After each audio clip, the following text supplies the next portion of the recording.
Positive and negative factor भी होता है, तो वो भी हम देख। जो नेगेटिव ग्रुप्स होते हैं उनको सिर्फ नेगेटिव चाहिए होता है। मोस्टली लोग बोलते हैं बी पॉजिटिव, तो why is B positive so common, क्यों इतना कॉमन है?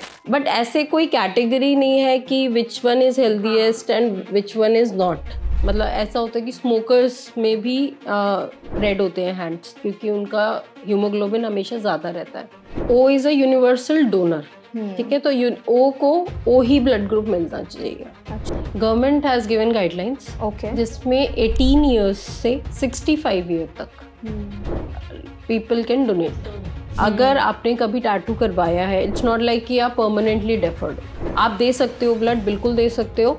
एक 1 ईयर का गैप होना चाहिए। अगर किसी को गलती से गलत ब्लड ग्रुप चढ़ जाता है तो उसके क्या कॉम्प्लिकेशंस हो सकते हैं बॉडी में? कोशिश रहती है कि ब्लड ग्रुप इसमें क्या डेथ का रिस्क भी रहता है? डेथ का रिस्क रहता है अगर बहुत मेजर प्रॉब्लम है। तो किसी को एपिलेप्सी की हिस्ट्री है, सीजर्स मिर्गी जिसको कहते हैं, अगर उसकी हिस्ट्री है तो वो कभी डोनेट नहीं कर सकते। कोई भी एक हेल्दी मेल 3 मंथ्स में डोनेट कर सकता है। ऐसे ही कोई healthy female every 4 months donate कर सकती है। किसी इंसान ने अल्कोहल या ड्रग्स कंज्यूम किए, बिल्कुल, तो वो कितनी फ्रीक्वेंसी के बाद या कितने टाइम बाद ब्लड डोनेट कर सकते हैं? अल्कोहल में हम 48 आवर्स के लिए कहते हैं, ताकि आपकी बॉडी तक वो बॉडी से फ्लश आउट हो जाए। Whenever you come for a blood donation, हम बहुत सारी चीज़ें ना चेक करते हैं आपकी। एक तो सारी मेडिकल कंडीशन रिव्यू करते हैं, तो it's a kind of mini health checkup. Time भी कुछ होता है कि अगर आप ब्रेकफास्ट के बाद डोनेट करते हो तो ब्रेकफास्ट के विद, हाँ, ब्रेकफास्ट से डोनेशन से पहले ब्रेकफास्ट करना इज मैंडेटरी। मतलब पीरियड्स के टाइम पे डोनेट नहीं कर सकते, टाइम पे डोनेशन नहीं करना होता है। आफ्टर कितने टाइम बाद? With in 2 days, like during the period of menses. Blood एक ऐसी चीज है जो हमारी बॉडी में ऑक्सीजन और न्यूट्रिएंट्स को बॉडी के हर एक पार्ट तक पहुंचाने का काम करता है। शायद इसीलिए इसे हमारी बॉडी का लाइफलाइन भी कहा जाता है। लेकिन ब्लड से रिलेटेड लोगों के मन में कई सारे सवाल होते हैं, बहुत से ऐसे मिसकंसेप्शंस भी होते हैं। कुछ लोग जब हम ब्लड डोनेशन की बात करते हैं तो लोगों को लगता है कि अरे भाई, हमें तो ब्लड डोनेट नहीं करना, इससे हमें कोई बीमारी हो जाएगी। कुछ लोग सोचते हैं इससे हमें वीकनेस हो जाएगी। तो आज के हमारे सेशन में हम इन सारी चीज़ों को कवर करने की कोशिश करेंगे। Hi, my name is Varsha Dubey, watching NBT live. तो डॉक्टर हेमा आज हमें बताएंगी कि ब्लड हमारी बॉडी में कैसे काम करता है, इसका क्या रोल होता है और क्यों ब्लड डोनेट करना ज़रूरी है। तो चलिए फिर सेशन को शुरू करते हैं। तो डॉक्टर, सबसे पहला सवाल तो मेरा आपसे यही रहेगा कि जब हम ब्लड की बात करते हैं, जैसे कि मैंने सेशन में शुरुआत में भी कहा कि ब्लड हमारी बॉडी का लाइफलाइन होता है, तो क्या रोल होता है, मेजर क्या रोल होता है ब्लड का हमारी बॉडी में? जैसे आपने कहा कि ब्लड जो है वो हमारी बॉडी में न्यूट्रिएंट्स एंड ऑक्सीजन पहुंचाता है। तो whatever we are eating, whatever we are taking the breath, it is all, the whole body is maintained on oxygen and nutrients that is supplied by outside. So the thing that is supplying that to your body is the blood. अगर आप खाना खा रहे हो तो वो normal खाना खा रहे हो, वो आपके आपकी मसल्स कैसे बना रहा है, वो ब्लड के थ्रू बना रहा है। Whatever you are eating, वो सारा ब्लड से ही आपको जहाँ जहाँ पहुँचना चाहिए वहाँ पहुँच रहा है। ऑक्सीजन जो आप ब्रीथ कर रहे हो, ऑक्सीजन आपके हर पार्ट में पहुँचाने का काम जो है वो ब्लड कर रहा है। तो blood obviously it's a life line and it is an very very essential. Heart is the main body जो पंप करती है पूरी बॉडी में हमारे ब्लड को, and blood is the lifeline actually. बिल्कुल बिल्कुल। तो जैसे आपने कहा कि ब्लड एक्चुअल में लाइफलाइन ही है हमारी बॉडी के लिए। हम बात करते हैं काफी सारे ब्लड ग्रुप्स की बात करते हैं, तो मेजरली जो ब्लड ग्रुप्स रहते हैं वो होते हैं 4, A, B, AB and O। बिल्कुल। तो ये जो ब्लड ग्रुप्स होते हैं हर एक व्यक्ति के अलग अलग होते हैं। बिल्कुल। कैसे डिसाइड होते हैं, इनमें जो नेगेटिव पॉजिटिव वाला फैक्टर है वो कैसे पता किया जाता है? एक्चुअली ब्लड ग्रुप इज हमारे, जैसे आपने कहा कि 4 होते हैं, A, B, AB and O, ठीक है। So in each body we have few antigens and few antibodies, ठीक है। मतलब मैं अभी मेडिकल टर्म्स की बात करूंगी। हाँ, एंटीजन कोई भी एक पदार्थ कह लो हमारी बॉडी में, अगर जैसे हमें कोई वायरस भी आता है उसको हम एंटीजन बोलते हैं, ठीक है। तो हमारी बॉडी उसके अगेंस्ट फाइट करती है, उसके अगेंस्ट हम वो एंटीबॉडीज बनाती है, ठीक है। दैट इज एंटीजन एंटीबॉडी का रिलेशन, ठीक है। तो ब्लड ग्रुप्स में अगर हम देखें, अगर ब्लड ग्रुप ए की बात करते हैं उसमें हमारा एंटीजन ए होता है, ठीक है, और एंटीबॉडी बी होती है। अगर उसमें एंटीबॉडी ए होगी तो वो एंटीजन ए को मार देगी। तो इस तरीके से हर ग्रुप में, जैसे ब्लड ग्रुप बी हो गया, उसमें एंटीजन बी होती है और जो एंटीबॉडीज होती हैं वो एंटी ए आती है, उसमें एंटी बी नहीं हो सकती क्योंकि वो नहीं तो बी एंटीजन और एंटीबॉडी मार देगी। तो इस तरीके से रेसिप्रोकल रिलेशन है इस चीज का। अगर ब्लड ग्रुप ए है तो उसमें एंटीजन ए होता है, एंटीबॉडी बी होती है।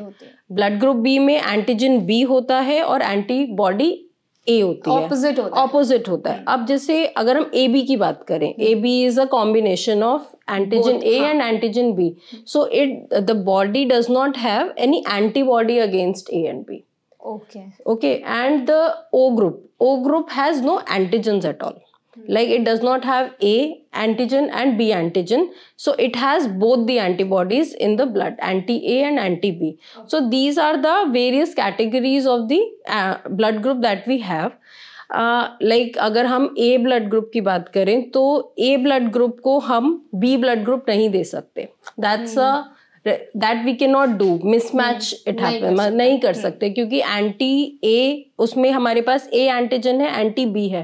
इफ वी गिव बी का blood to the A group के लोगों को, तो उसमें क्या होगा कि बी ग्रुप में एंटी ए है और वो एंटीजन ए को जाके मार देगा। तो इस तरीके से वो मिसमैच हो जाता है। तो हमें जिस ब्लड ग्रुप का होता है वही देना होता है। अब जैसे जो ओ ब्लड ग्रुप है उसमें सिर्फ एंटीबॉडीज हैं, तो ओ ब्लड ग्रुप के जो लोग होते हैं उनको सिर्फ वो डोनेट कर सकते हैं, ऑल डोनर्स।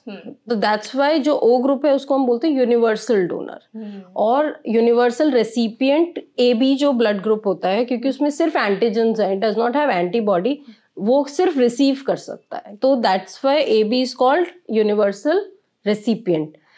जो हम अगर बात करें पॉजिटिव और नेगेटिव की, वो होता है एक RH factor, rhesus monkey factor. उसमें it may be A positive A negative, B positive B negative, तो it is the combination like that. तो अगर ये पॉजिटिव, क्या चीज पॉजिटिव है, इसमें भी एक होता है एंटीजन डी। ओके, तो डी एंटीजन अगर है आपका तो वहां पे एंटी डी इज इम्पोर्टेंट। अगर नेगेटिव है तो उसमें डी एंटीजन नहीं है।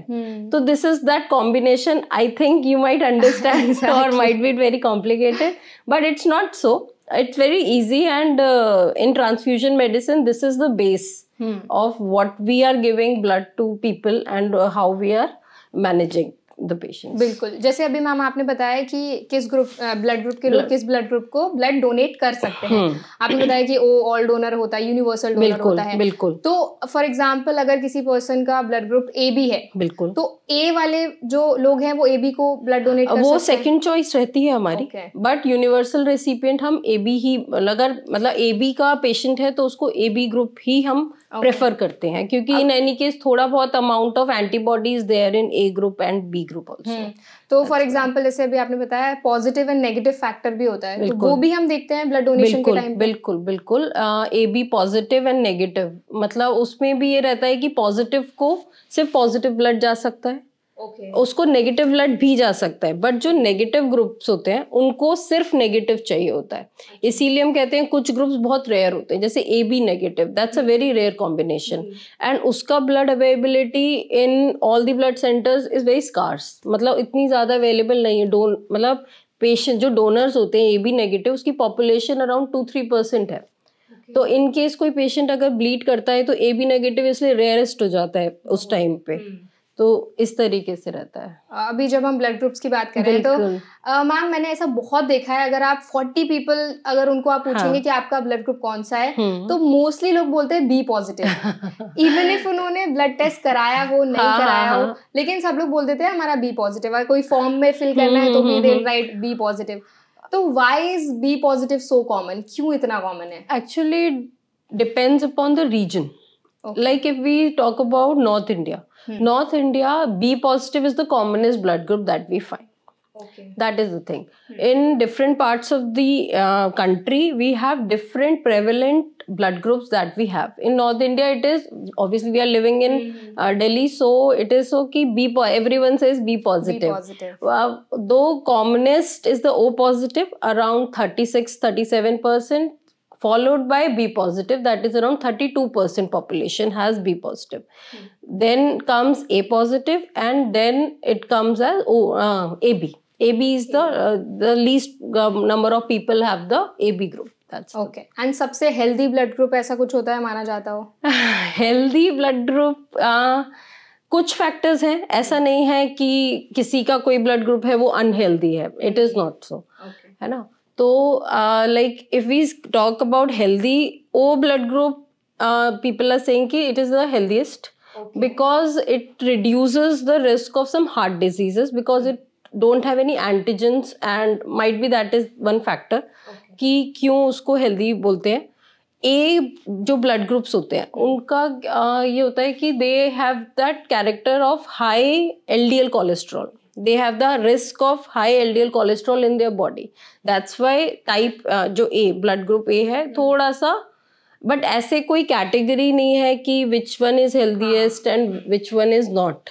सो depending upon the personality also, person to person depend करता है. It's not. Ma'am most of the times हम ये भी सुनते हैं कि कुछ लोगों का ब्लड थिन है तो कुछ लोगों का बोलते हैं हम थिक ब्लड है, तो ये क्या होता है? क्या इससे भी कोई कॉम्प्लिकेशंस होते हैं? थिक और थिन ब्लड जो है दैट डिपेंड्स अपॉन द जो डिपेंड करता है वो हीमोग्लोबिन की मात्रा पे डिपेंड करता है. okay. जैसे WHO बोलता है कि 16.5 मेल्स के लिए और 16 ग्राम्स फीमेल के लिए ये अपर लिमिट ऑफ हीमोग्लोबिन होती है. मतलब इससे ज्यादा है तो उस कंडीशन को हम बोलते हैं इरिथ्रोसाइटोसिस या उसको बोलते हैं पॉलीसाइथीमिया, दोनों एक ही चीज है. अगर उससे ज्यादा हीमोग्लोबिन है तो वो कैटेगरी में आ जाता है पॉलीसाइथीमिया के. पॉलीसाइथीमिया का मतलब है कि आपकी बॉडी में ब्लड के साथ हीमोग्लोबिन्स जो है बहुत ज्यादा है तो वो थिक ब्लड बन जाता है, मॉलिक्यूल ज्यादा है वो. क्योंकि जब वही चीज कम होती है उस कंडीशन को बोलते हैं अनीमिया. तो अनीमिया में क्या होता है, थिन ब्लड हो जाता है क्योंकि जो मॉलिक्यूल्स हैं वो आपका कॉन्सेंट्रेशन बना रहे हैं ब्लड में. तो जब वो ज्यादा है पॉलीसाइथीमिया उसको बोलते हैं थिक ब्लड, जब वो कम है अनीमिया है तो उसको बोलते हैं थिन ब्लड. थिक ब्लड के साथ कुछ कुछ प्रॉब्लम्स एसोसिएटेड होती हैं अलग अलग तरीके की, क्योंकि फ्लो जो है बेसिकली जो आपके वेसल्स में, ब्लड वेसल्स में फ्लो, ब्लड हमारा एक फ्लोइंग लिक्विड है बेसिकली. तो अगर वो हैवी होगा, थिक होगा तो उसका जो फ्लो है वो बहुत धीरे धीरे जाएगा. तो जब वो धीरे धीरे जाएगा तो ऑब्वियसली आपको ज्यादा रिस्क रहता है किसी भी जैसे आर्टरी डिजीज, हार्ट डिजीजेस हो गई, कोई भी ब्लॉकेज के कंडे, तो वो ज्यादा रहती है. तो थिक ब्लड का इस वजह से कॉम्प्लिकेशंस होते हैं. बिल्कुल. और मैम जैसे थिन ब्लड का भी हम कई बार सुनते हैं, जिन लोगों का ब्लड थिन होता है उनके वुंड्स भी बहुत धीरे धीरे हील होते हैं, क्या ये भी कंडीशन होती है? जैसे अनीमिया है अगर, तो अनीमिया इज अ प्रॉब्लम. मतलब ऐसा नहीं है, अनीमिया में आपकी इम्यूनिटी लो हो रही है, आपके पास इतने न्यूट्रिएंट्स नहीं है, आयरन की डेफिशिएंसी है, तो उसमें आपके वुंड हीलिंग ऑटोमेटिकली कम हो जाती है. ओके. मतलब कुछ कुछ कॉम्प्लिकेशंस तो ऐसे जो अनीमिया के केसेस होते हैं उसी में ब्लड ट्रांसफ्यूजन की जरूरत आती है. मैम थोड़ा ब्लड ट्रांसफ्यूजन को भी थोड़ा समझाइए डिटेल में. ब्लड ट्रांसफ्यूजन बेसिकली किसी भी पेशेंट को अगर नीड है, हमारे पास देखो ट्रांसफ्यूजन मेडिसिन में डिफरेंट डिफरेंट कंपोनेंट्स रहते हैं. ठीक है. जैसे एक होता है पैक्ड रेड ब्लड सेल्स. ठीक है. उसमें सिर्फ हम जो कॉन्सेंट्रेटेड रेड ब्लड सेल्स देते हैं, मतलब आरबीसीज जिनको कहते हैं, जो कि अनीमिया केसेस में दिया जाता है. एक होता है प्लाज्मा. ठीक है. उसको हम प्रोटेक्ट करते हैं और पेशेंट जो ब्लीडिंग पेशेंट्स होते हैं उनको दिया जाता है. एक होते हैं प्लेटलेट्स. डेंगू टाइम पे बहुत प्लेटलेट्स बनते हैं बहुत ज्यादा. तो उस टाइम पे वो प्लेटलेट्स भी, तो जब भी कोई एक इंसान खून दे रहा है, ठीक है, उसने दिया होल ब्लड. ठीक है. अब हमारा ब्लड सेंटर का काम क्या होता है, उस होल ब्लड को हमें डिवाइड करना है. ठीक है. उसी ब्लड से हमें पैक्ड रेड ब्लड सेल्स भी बनाने हैं, हमें उसी ब्लड से प्लाज्मा बनाना है, प्लेटलेट्स रेडी करने हैं. ठीक है. कई केसेस में एक कंपोनेंट होता है क्रायोप्रेसिपिटेट, वो भी हम बना के रखते हैं ताकि पेशेंट, हर किसी के इंडिकेशंस अलग हैं. अगर हीमोग्लोबिन कम है अनीमिया के केसेस में तो हमें पैक्ड रेड ब्लड सेल्स देने पड़ते हैं. प्लेटलेट्स कम है तो हमें प्लेटलेट्स देने पड़ते हैं, कोई ब्लीडिंग पेशेंट है तो हमें FFP जिसे हम फ्रेश फ्रोजन प्लाज्मा बोलते हैं वो देना पड़ता है। okay. तो ये ब्लड सेंटर का बेसिकली एक पूरा काम होता है, एक स्टोरेज यूनिट होती है, उसमें एक पूरा, आप कभी आओ, यू आर मोस्ट वेलकम। तो उसमें एक डोनर एरिया होता है, पेशेंट को हम पेशेंट नहीं बोलते actually, donation is a very healthy process, है ना, तो वही हमें शायद एग्जैक्टली यही हमारा अवेयरनेस है सेशन के थ्रू कि लोग डोनेशन को इतना ज्यादा मतलब हिचकिचाहट रहती है उनके अंदर कि हमें बीमारियां हो जाएंगी, कुछ हो जाएंगे, तो we just want to aware people कि नहीं ऐसा कुछ नहीं होता है। नहीं है, it's a very healthy process. हर मतलब अगर कोई anyone who is feeling healthy in himself और herself with a hemoglobin of more than 12.5, that is the minimum criteria that we follow for the blood donation, that is hemoglobin, it has to be more than 12.5. Actually all the blood centers are bound by the Drug and Cosmetics Act, DNC Act कहते हैं इसको। Drug controller एक body होती है, वो पूरा उन्होंने एक गाइडलाइंस बना रखी है एक्चुअली कि किस इंसान का हम खून ले सकते हैं, किसका नहीं ले सकते। बहुत सारी मेडिकल कंडीशंस हैं, आई थिंक हम बात करेंगे आगे इस चीज के लिए, बट उसमें हमारे पास सारी चीजें अवेलेबल हैं कि हमें किसका ब्लड लेना है, किसका नहीं लेना है। तो we have a big list of questions in that form, that donor question है that we have at every blood centre. मतलब कोई भी इंडिया में या कोई भी जो भी ब्लड सेंटर चल रहा है वो उस बॉडी के अंडर काम कर रहा है। दिल्ली के अपने अलग रूल्स हैं, लेकिन उसके थ्रू हम डोनर्स को क्या कहते हैं चुनते हैं, फिर उसके बाद हम उनका डोनेशन लेते हैं, उनका ब्लड प्रिपेयर करते हैं फॉर द पेशेंट। तो ये जो पूरी प्रोसेस है, शुरू का तो डोनेशंस हो गए, फिर उसके बाद ट्रांसफ्यूजन, जब भी पेशेंट को नीड है हमारे पास स्टोरेज यूनिट है, हम उसमें उसको स्टोर करके रखते हैं। जब भी हमारे पास रिक्वेस्ट आती है हम उनको प्रोवाइड करा पाते हैं। तो ये एक प्रोसेस है। मैम जैसे हम ब्लड डोनेशन की बात करते हैं तो किस ब्लड ग्रुप के लोग किस ब्लड ग्रुप को ब्लड डोनेट कर सकते हैं? किस ब्लड ग्रुप को किस, जैसे अगर हम बात करें ओ है ना, तो O is a universal donor, ठीक है, तो ओ को ओ ही ब्लड ग्रुप मिलना चाहिए। अच्छा, हाँ, मतलब उसको ये नहीं है हम ए दे सकते हैं या बी दे सकते हैं, क्योंकि उन सब में एंटीजेंस है। तो जब भी उस बॉडी में हम कोई एंटीजन देंगे तो वो एंटीबॉडीज लेके बैठा हुआ है, वो उसको रिजेक्ट कर देगा। तो ओ को सिर्फ ओ ही चाहिए। जैसे ए बी है, ए बी को सिर्फ ए बी ही चाहिए।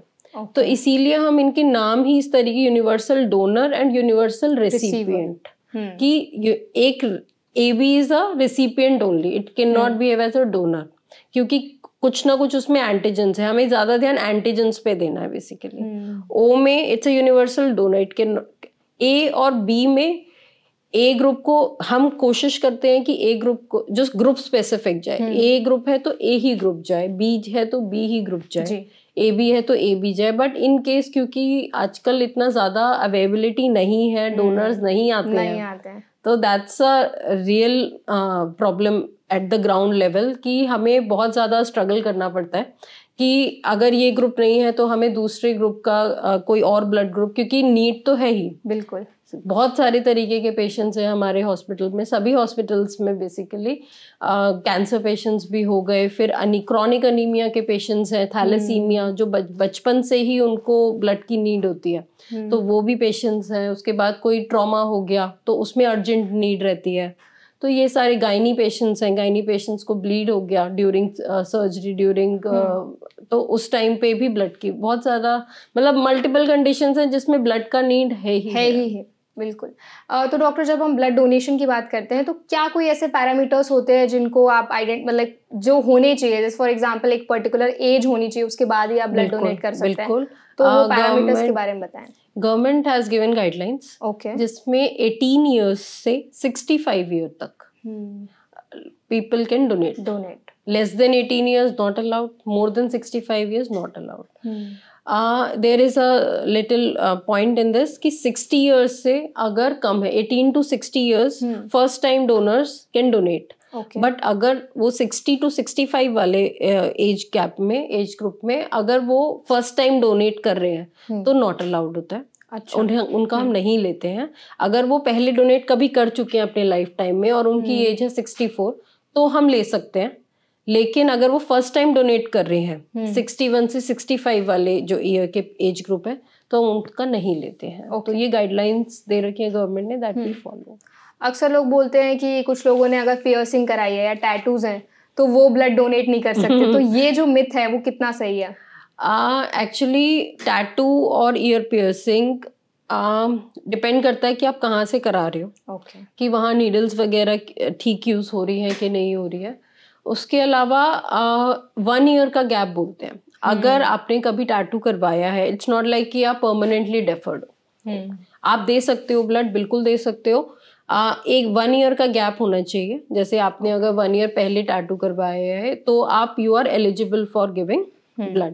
In any case, we examine few infections in the donated blood. जैसे आपने जो डोनेट किया ब्लड, उस पे हम कुछ टेस्ट करते ही करते हैं।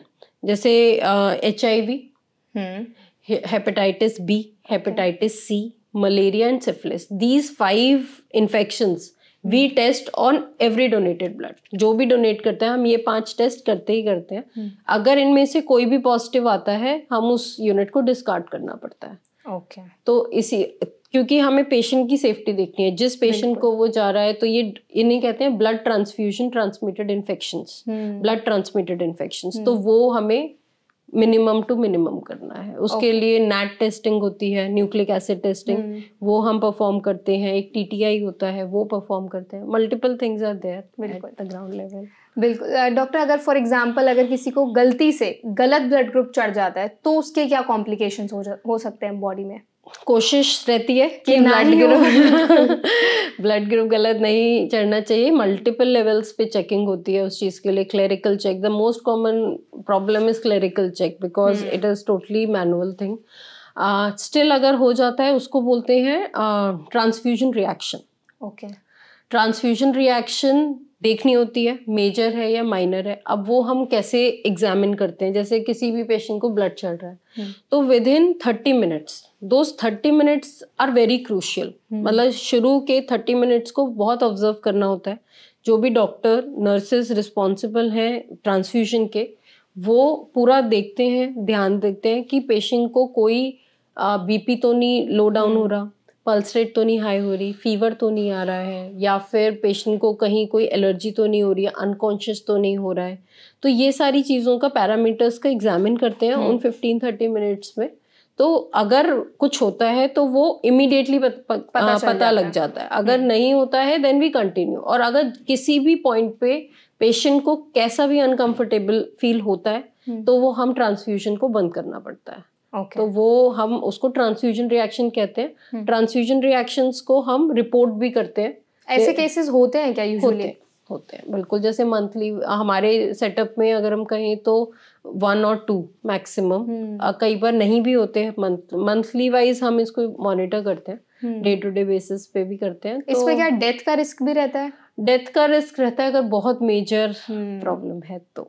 मतलब अभी तक आई हैव नॉट सीन, बिल्कुल, and I don't want to see it because that is the major mistake that can happen. But mostly ये हम अवॉइड करते हैं कि ये सिचुएशन ना क्रिएट हो, ना आए। मैम फॉर एग्जांपल कुछ लोग मेडिकेशंस पे होते हैं या उनको कोई बीमारी वगैरह है, जैसे किसी को डायबिटीज है या किसी को ब्लड प्रेशर की प्रॉब्लम है, तो क्या वो लोग भी ब्लड डोनेट कर सकते हैं?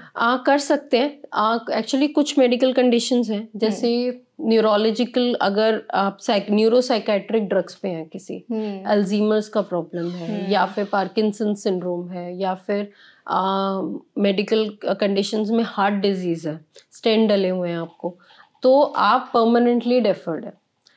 किसी को एपिलेप्सी की हिस्ट्री है, सीजर्स मिर्गी जिसको कहते हैं, अगर उसकी हिस्ट्री है तो वो कभी डोनेट नहीं कर सकते। So there are few conditions जिसमें परमानेंट डेफर करते हैं हम, कि आप नहीं कर सकते, कि हम नहीं ले सकते उन लोगों का ब्लड। बट जैसे कुछ चीज़ें हैं, जैसे डायबिटीज़ है, diabetes is not a condition जिसमें हम बिल्कुल नहीं ले सकते। अगर वो पेशेंट इंसुलिन पे है तो हम नहीं ले सकते। लेकिन अगर ओरल ड्रग्स पे हैं जो खा रहे हैं दवाई से और कंट्रोल्ड है, कंट्रोल होना चाहिए, अनकंट्रोल्ड डायबिटीज़ का हम ब्लड ले सकते हैं। ऐसे ही जैसे कोलेस्ट्रॉल है, अगर कोलेस्ट्रॉल की मेडिसिन चल रही हैं, कंट्रोल में है, तो हम ब्लड ले सकते हैं। हाइपरटेंशन है, हाइपरटेंशन में अगर किसी का कंट्रोल्ड है ब्लड प्रेशर, तो भी हम ले सकते हैं। अगर वो मेडिकेशंस पे हैं तो भी ले सकते हैं, ऐसा कुछ नहीं है। उसके अलावा मेडिकल कंडीशंस में मोस्टली ये वाले कंडीशंस आते हैं जिनको आप बिल्कुल ही अवॉइड करते हैं कि इनका ब्लड ग्रुप लेना ही नहीं चाहिए। परमानेंट डेफर वाले जो मैंने अभी आपको बताया कि इन ड्रग्स पे हैं तो we can not. Okay ma'am, जिनका रेयर ब्लड ग्रुप होता है, जैसे हम बात कर रहे थे ओ ब्लड ग्रुप की बात करें, तो क्या उन लोगों को अपना ब्लड डोनेट करना चाहिए? बिकॉज एक थिंकिंग रहती है लोगों में कि अरे हमारा तो ऑब्वियसली हाँ रेयर ब्लड ग्रुप है। ऑब्वियसली करनी चाहिए, क्योंकि जैसे AB नेगेटिव हो गया, AB negative is the rarest group जी। क्या होता है कि अब उसके पेशेंट्स आते हैं और उनको AB नेगेटिव ही चाहिए, we can not give any blood to them. तो इन दैट सिनेरियो हमें सोशल मीडियाज को रीच आउट करना पड़ता है, क्योंकि AB नेगेटिव्स की लिस्ट निकालनी पड़ती है कि आप प्लीज इस पेशेंट के लिए डोनेट कर दीजिए। मतलब आप खुद ही वॉलंटरीली भी कर सकते हैं, जैसे कोई भी एक हेल्दी मेल 3 months में डोनेट कर सकता है, ऐसे ही कोई healthy female every 4 months donate कर सकती है। फ्रीक्वेंसी मतलब आप 3 month के बाद आप डोनेट कर सकते हैं एक हेल्दी मेल। मेल के लिए it is 3 months and for female it is 4 months। 4 months तो आप डोनेट कर सकते हैं। तो अगर आपको पता है कि रेयर ब्लड ग्रुप है तो यू शुड डोनेट। बिल्कुल, it has benefits only, it does not have any side effect for, मतलब आई टिल आई नो। तो ऐसा कुछ नहीं है कि कुछ प्रॉब्लम होती है, हेल्थ बेनिफिट्स ही हैं जैसे ब्लड डोनेशन से। बिल्कुल मैम, जैसे फॉर एग्जांपल अगर किसी इंसान ने अल्कोहल या ड्रग्स कंज्यूम किया है, तो वो कितनी फ्रीक्वेंसी के बाद या कितने टाइम बाद ब्लड डोनेट कर सकते हैं? अल्कोहल में हम 48 आवर्स के लिए कहते हैं, ताकि आपकी बॉडी तक वो बॉडी से फ्लश आउट हो जाए। अल्कोहल भी मिनिमम क्वांटिटी में लेनी चाहिए। वैसे तो abstinence is the best thing to do, but in case if someone has taken it at least for 48 hours you should not donate blood. After that you might. And जिन्होंने drugs consume किए हैं, drugs consumption पे we can not take. आप नहीं लेते? Narcotics वगैरह जैसे जो भी होते हैं, एक्चुअली एक कैटेगरी होती है हाई रिस्क बिहेवियर की, so in those cases we should not be taking, क्योंकि नारकोटिक्स और ये वाले सारे जितने भी होते हैं they share needles, so that's a major risk factor for the donation, matlab in the transfusion, because those cases we call them as high risk behavior. So those donors we avoid to take blood because वो safe नहीं होता है। बिल्कुल doctor, जैसे हम बात करते हैं कि फॉर एग्जांपल अगर किसी व्यक्ति को ब्लड की जरूरत है, बिल्कुल, तो वो कैसे रीच आउट कर सकते हैं ब्लड के लिए? ब्लड के लिए सारे ब्लड सेंटर्स में एक्चुअली हमारे पास 3 तरीके के डोनर्स होते हैं। ठीक है, एक होते हैं वॉलेंट्री डोनर्स जो अपनी इच्छा से डोनेशन के लिए आ रहे हैं। ठीक है, उनको सब डोनर्स के लिए एक ही तरीका है, किसी भी ब्लड सेंटर आप चले जाओ, आप कहो कि मुझे ब्लड डोनेट करना है, अगर वहाँ पे कोई ब्लड सेंटर है जो डोनेशन लेता है तो they are more than happy. मतलब कि आप जा रहे हो, एक्चुअली बाहर रिसेप्शन पे खड़े हो कि समझ नहीं आता मुझे जाना कहाँ है और मैं किसको मिलूं, लेकिन आप किसी भी ब्लड सेंटर जाओ, वहाँ के टेक्निकल मैनेजर से मिलिए, वो आपको पूरा प्रोसेस मतलब ईज आउट कर देंगे। ऐसा नहीं होता कि कोई भी मना करेगा, है ना।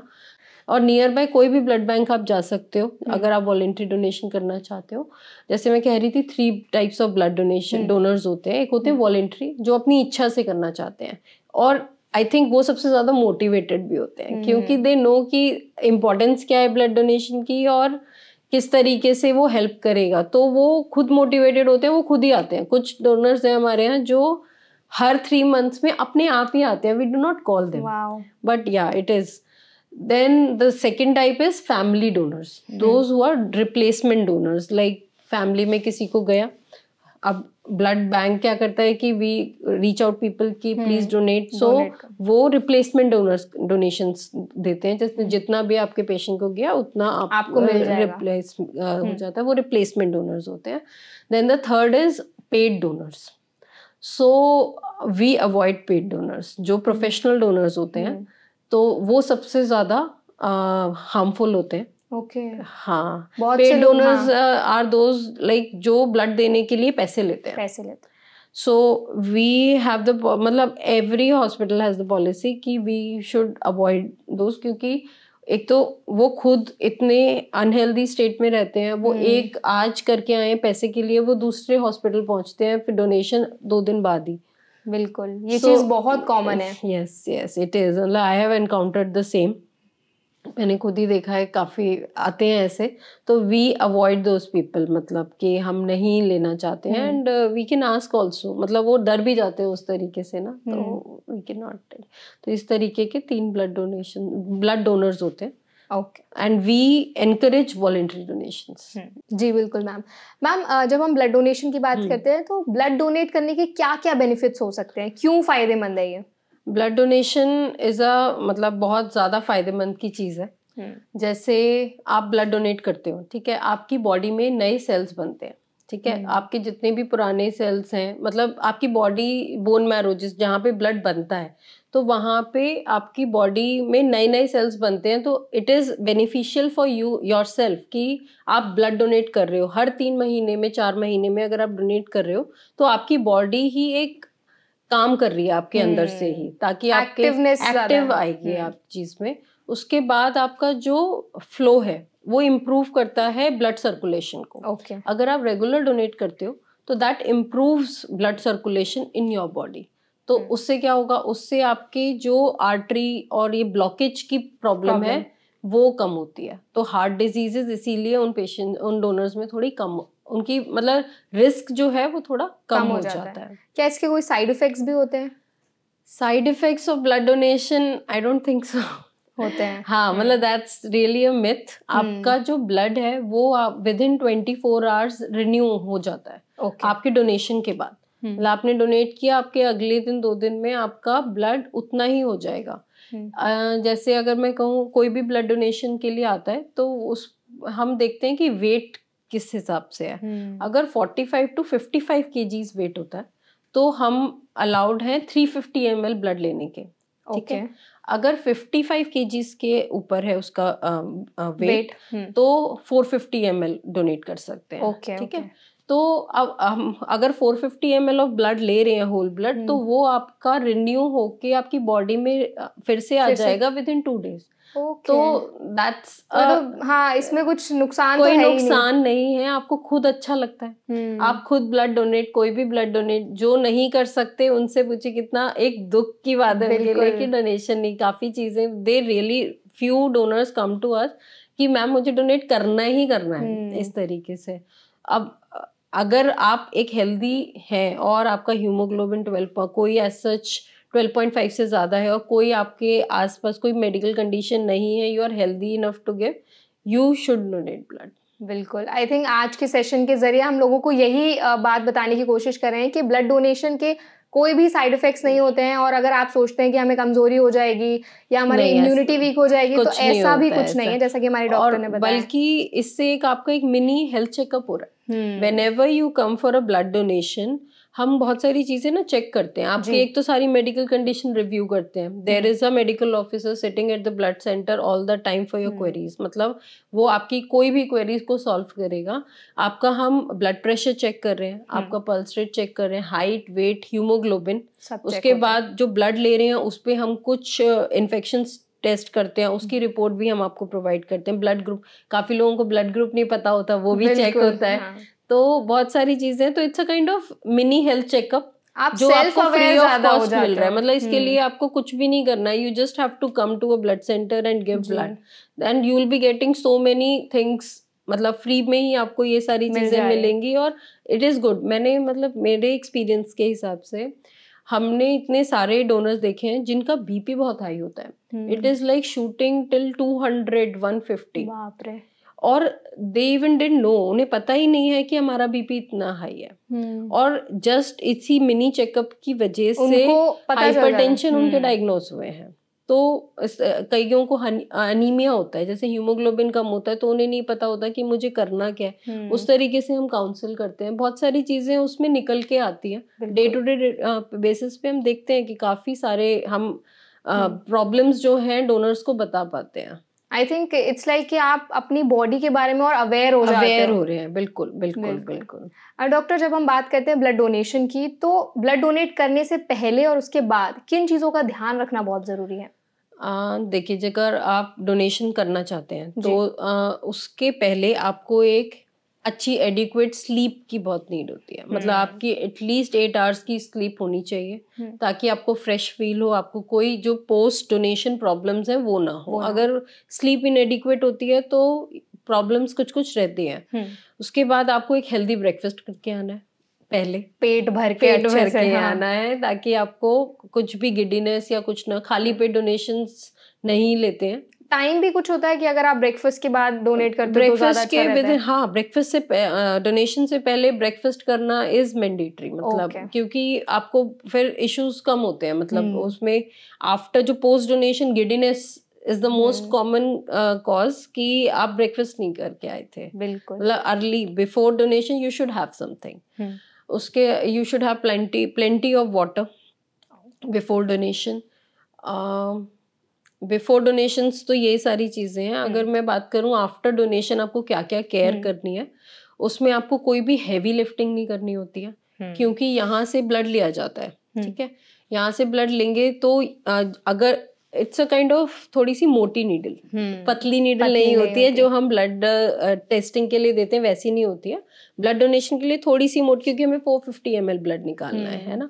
तो यहाँ पे हम लगाते हैं। तो जब हम यहाँ पे लगाते हैं तो हम यहाँ बैंडेड लगा के भेजते हैं पेशेंट्स को। लेकिन अगर वो हेवी एक्सरसाइज करते हैं तो यहाँ पे हिमेटोमा बच जाता है। तो इसीलिए भी से कि आप 24 आवर्स तक कोई हैवी लिफ्टिंग ना करें, कोई व्हीकल ना चलाएं, एयर ट्रैवल मना करते हैं 24 आवर्स तक, अल्कोहल का कंजम्पशन नहीं करना है, स्मोकिंग नहीं करनी है, and you should have plenty of water in that period. मतलब you should be taking rest after that. As such कोई प्रॉब्लम नहीं होती है, लेकिन still you should take some rest after that. Okay, मतलब ये कुछ केयर है जो लेनी बहुत जरूरी है। डोनेशन केयर, हाँ। ओके डॉक्टर, जब हम बात करते हैं कि ब्लड डोनेट कर लिया, अगर किसी को ब्लड डोनेट करना है तो उसका क्या प्रोसेस रहता है? जब पेशेंट आपके पास है, या जो लोग, जैसे आपने बोला पेशेंट नहीं बोलना है, बिल्कुल they are donor, they are healthy donors. Exactly. तो हेल्दी डोनर्स जब आपके पास आते हैं तो आप क्या क्या जो प्रोसेस जो रहता है उसके बारे में थोड़ा बताइए।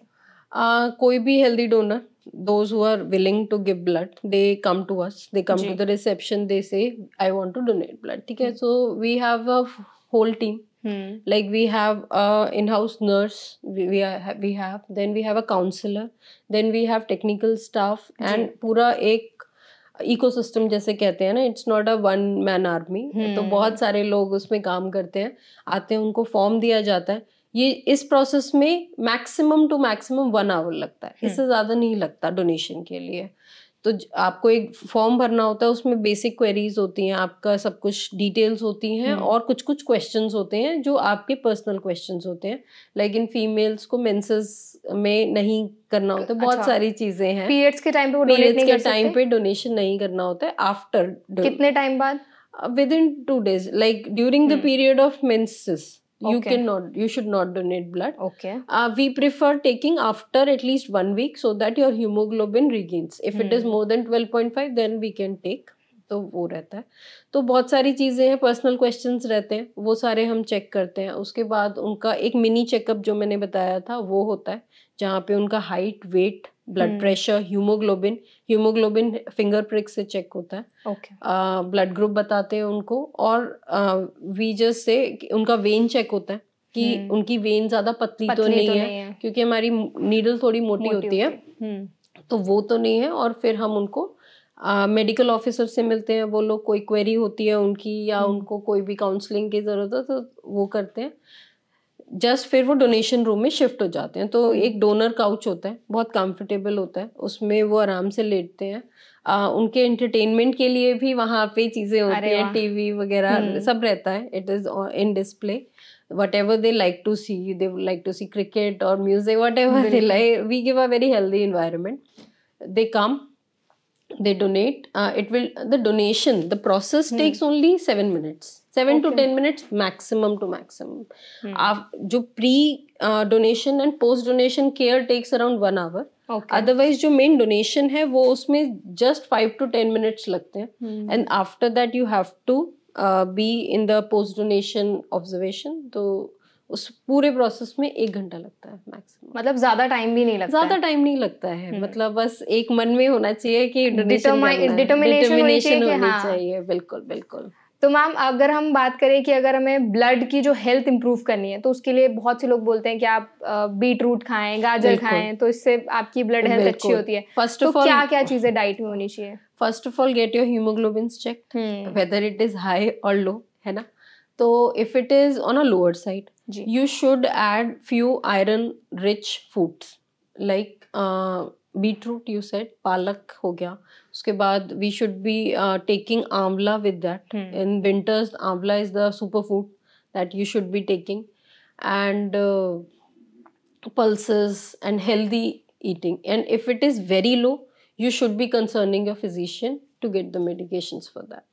ओके मैम, हम ब्लड की बात कर रहे थे, तो मेरा सवाल था आपसे, बहुत से ऐसे लोग होते हैं जिनकी हथेली एकदम वाइट कलर की होती है, जैसे अगर आप मेरा हैंड देखेंगे तो ये बिल्कुल वाइट है, लेकिन कुछ लोग होते हैं उनका एकदम रेड रहता है, तो ये भी किसी चीज का इंडिकेशन है? इंडिकेशन ये एक्चुअली हीमोग्लोबिन का हो सकता है। जैसे अगर आप अपना हीमोग्लोबिन चेक कर रहा हो सकता है कि कम हो सकता है, गेट अ हीमोग्लोबिन चेक। बिल्कुल। और जिन लोगों का बहुत रेड होता है उनको भी भाई हीमोग्लोबिन ही चेक कराना चाहिए। अगर बहुत ज़्यादा हाई है हीमोग्लोबिन तो उनको ब्लड डोनेशन तो मैंडेटरी ही है। मतलब ऐसा होता है कि स्मोकर्स में भी रेड होते हैं हैंड्स, क्योंकि उनका हीमोग्लोबिन हमेशा ज़्यादा रहता है। मैम व्हाई इज दैट, क्यों ऐसा होता है? स्मोकर्स में एक्चुअली यू आर स्मोकिंग, ठीक है, आपकी बॉडी समझ नहीं पा रही है ऑक्सीजन जो ले रहे हो, you are giving a very hypoxic state to your body. मतलब smoking is a oxygen deficient state,